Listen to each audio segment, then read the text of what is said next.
अब मैं करवा रही हूँ आपको ट्रिपल इंटीग्रल के क्वेश्चंस। देखिए मेरा क्वेश्चंस है, यहाँ हमें लिमिट दिख रही है कांस्टेंट, तो कांस्टेंट लिमिट है तो हम किसी के भी रिस्पेक्ट में हम इंटीग्रल ले सकते हैं। यहाँ D Z D Y D X दे रखा है तो मैं इसी ऑर्डर में ले रही हूँ। आप अगर चाहें तो आप डी एक्स के रिस्पेक्ट में पहले ले सकते हैं, फिर डी वाई डी जेड, ठीक है। आप दूसरे उससे लेकर देखना तो आंसर वही आएगा। पर यहाँ ध्यान रखिए x square plus y square plus z square, तो जैसे पहले मैंने एक क्वेश्चन दिया था उसमें इंटीग्रल को मैंने मल्टीप्लिकेशन में सेपरेट कर दिया था, यहाँ नहीं करेंगे क्योंकि यहाँ वेरिएबल के साथ में ये प्लस है।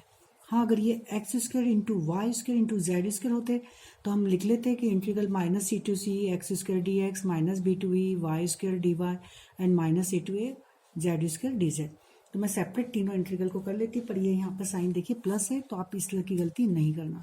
तो हमारे ऊपर अभी ये चॉइस है, हम किसी के भी रिस्पेक्ट में इंटीग्रल कर सकते हैं। तो मैंने करा है ये जेड के रिस्पेक्ट में, तो यहाँ पर जेड के रिस्पेक्ट में मैंने इंटीग्रल करा, तो मैंने ये ब्रैकेट लगा के इंटीग्रल कर ही दिया है। तो इसका हो गया एक्स, यहाँ वाई जेड, जब हम जेड के लिए करेंगे तो मैंने लिखा एक्स वाई कॉन्स्टेंट रहेंगे, एक्स वाई अचर रहेंगे, तो ये हो जाएगा x square z y square z and z की बात की लिमिट पुटअप करी, ए रखेंगे तो ये वैल्यू, जब माइनस ए रखेंगे तो माइनस ऑफ सब साइन माइनस के, जब हम इसको खोलेंगे तो हम देख रहे हैं ये सब टू टाइम्स में आ जाएंगे, इस तरह का हो जाएगा। टू को लिया हमने आगे, तो ये इंटीग्रल आपका मिला। अब यहाँ पर देखिए मैं किसके रिस्पेक्ट में इंटीग्रल कर रही हूँ, मैं ले रही हूँ वाई के रिस्पेक्ट में। वाई के रिस्पेक्ट में इंटीग्रल करा तो एक्स रहेगा मेरा कांस्टेंट, फिर आप इसको करिए तो ये हो जाएगा ए एक्स स्क्वायर वाई ए वाई क्यूब, मतलब वाई क्यूब अपॉन 3 और यहाँ ए क्यूब अपॉन 3 इंटू वाई, ये आ गया।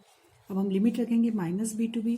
ध्यान रखिए जिसके लिए रिस्पेक्ट में हमने इंटीग्रल कराया है, जब दो आते हैं तो हम भूल जाते हैं कि एक्स रखें या वाई, तो चूंकि हमने वाई के रिस्पेक्ट में इंटीग्रल कराया है तो आप वाई पर थोड़ा सा अंडरलाइन इस तरह से पेंसिल से वहाँ बना लीजिएगा कि हमें वाई की जगह बी को पुटअप करना है। ये गलतियाँ हो जाती हैं, या लिमिट रखते समय ध्यान नहीं रखता और हम एक्स की जगह रखकर फिर क्वेश्चन हमारा गलत होने लगता है।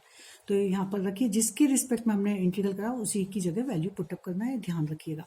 तो अब हमने y की जगह लिमिट रखी तो ये मेरा आया, ये लिमिट आपको आ जाएगी, इस तरह से रखना।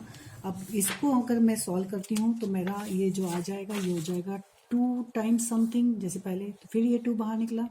अब यहाँ पे ए बी भी बाहर निकल रहा है, हम ध्यान से देखिए, ए बी को भी बाहर निकाला तो 2ab पूरा बाहर निकल गया, तो ये हो जाएगा 4ab और बचा मेरे पास में x square plus B square upon 3 plus a cube by 3। अब मेरे पास केवल एक्स ही बचा है तो मैं डी एक्स के रिस्पेक्ट में ही इंटीग्रल करूंगी। डी एक्स के रिस्पेक्ट में इंटीग्रल लगा तो ये हो गया x cube by 3 b square x by 3 and a square x by 3। Limit रखी सी से माइनस सी। अभी यहाँ कंफ्यूजन नहीं है क्योंकि मेरे पास वेरिएबल एक्स ही है, तो मेरे को यहाँ दिक्कत नहीं होगी। सी एक्स की जगह मैंने रखा सी। दिक्कत जब आती है जब 2 वेरिएबल रहते हैं और हम कहीं भी गलती से किसी के भी लिस्ट में लिमिट रख देते हैं, तो वहाँ आप अंडरलाइन जरूर करिए कि जिसके रिस्पेक्ट में इंटीग्रल है उसी वेरिएबल में हमें वैल्यू को पुटअप करना है। यहाँ सी रखा, ये इस तरह से आ जाएगा, ये भी 2 टाइम्स हो जाएगा। अब यहाँ पर निकल रहा है सी कांस्टेंट, तो मैंने सी को बाहर निकाला तो ये हो जाएगा 8abc अपॉन 3 और ब्रैकेट में C square plus B square plus A square. ये मेरा इंटीग्रल हुआ। अब इसी टाइप से मैं दूसरा क्वेश्चन करवा रही हूँ आपको। आप क्वेश्चन लें integral 0 to 1 y square upon limit है वाई स्क्वायर से 1 0 से 1 by z D Y d Z d x. ध्यान रखिए एग्जाम में यहाँ पर वेरिएबल एक्स भी हो सकता है, जेड भी हो सकता है, वाई भी हो सकता है, तो आप ये नहीं कि मेरा आंसर ये है यही लाना है, तो उसके अकॉर्डिंग पर प्रॉब्लम इसी तरह से सॉल्व रहेगी। तो ये इस पर डिपेंड नहीं है, मैंने बताया ये हमारी लिमिट पर डिपेंड होता है। तो लिमिट है चूंकि यहाँ z का फंक्शन, तो मैं x और y के किसके रिस्पेक्ट में कंफ्यूज हूँ तो मैं इसको भी देखूंगी, तो ये दोनों मिला के मेरी लिमिट हो गई y z का फंक्शन। तो y z का फंक्शन मेरी लिमिट है, तो मैं किसके रिस्पेक्ट में करूंगी, पहले मैं करूंगी y और z को छोड़कर, मतलब पहले करूंगी मैं x के रिस्पेक्ट में। तो यहाँ पर y z हो जाएंगे कांस्टेंट, तो z के रिस्पेक्ट मेरे को x के रिस्पेक्ट में इंटीग्रल करना है, तो इसका हो जाएगा जेड एक्स हुआ।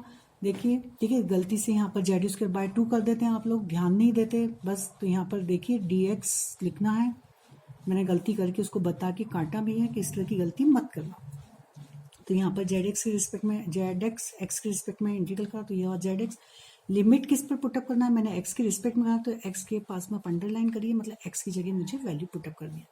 तो मैंने ये लिमिट पुटअप करी, तो ये हो गया z 1 minus z d Z D y. 0 पर वैल्यू 0 हो जाएगी। अब यहाँ पर ये लिमिट है y की, तो y को छोड़कर मैं करूंगी अब z के रिस्पेक्ट में इंटीग्रल। तो यहाँ पर देखिए z, इसको खोल लीजिए, तो z माइनस जेड स्क्वायर, इसका मैंने करा इंटीग्रल, तो ये हो गया Z square upon 2 minus Z cube by 3। Limit रखी 1 से y स्क्वायर, ये आ जाएगी। अब वैल्यू लिमिट पुटअप करने पर ये हो जाएगा 1/2 माइनस 1/3 माइनस ऑफ जेड की जगह जेड स्क्वायर की जगह वाई स्क्वायर रखेंगे तो वाई की पावर 4, जेड क्यूब की जगह वाई स्क्वायर तो वाई की पावर 6/3 ये आपको मिलेगा। इसको मैंने कहा तो ये 1/6 माइनस वाई स्क्वायर वाई की पावर 4/2 एंड वाई की पावर 6/3। अब यहाँ पर देखिए, यहाँ पर आप जेड के लिए कर रहे हैं तो यहाँ हम रख रहे थे वाई को कांस्टेंट, क्योंकि फंक्शंस था ही नहीं इसलिए मैंने यहाँ लिखा नहीं था। अब ये आया, अब यहाँ पे वाई का ही फंक्शन है तो वाई के रिस्पेक्ट में अब हम इंटीग्रल कर देंगे, तो वाई के रिस्पेक्ट में आप जब इंटीग्रल करेंगे तो ये हो जाएगा 1/6 वाई और y/6 ये हो जाएगा वाई की पावर 5/5, मतलब वाई की पावर 5/2 इंटू 5 मीन्स 10 और यहाँ हो जाएगा वाई की पावर 7/3 इंटू 7 मतलब 21।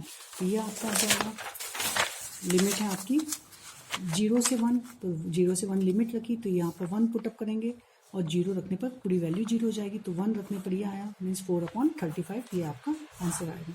आपको अगर ये प्रॉब्लम सॉल्व हो रहे हैं तो लाइक करिए। अब नेक्स्ट वीडियो में ट्रिपल इंटीग्रल के 2 क्वेश्चन सॉल्व कराऊंगी, उसके बाद में मैं मोस्ट IMP चैप्टर कराऊंगी change of order of integration, जिसमें से किसी लॉन्ग क्वेश्चंस बनते हैं।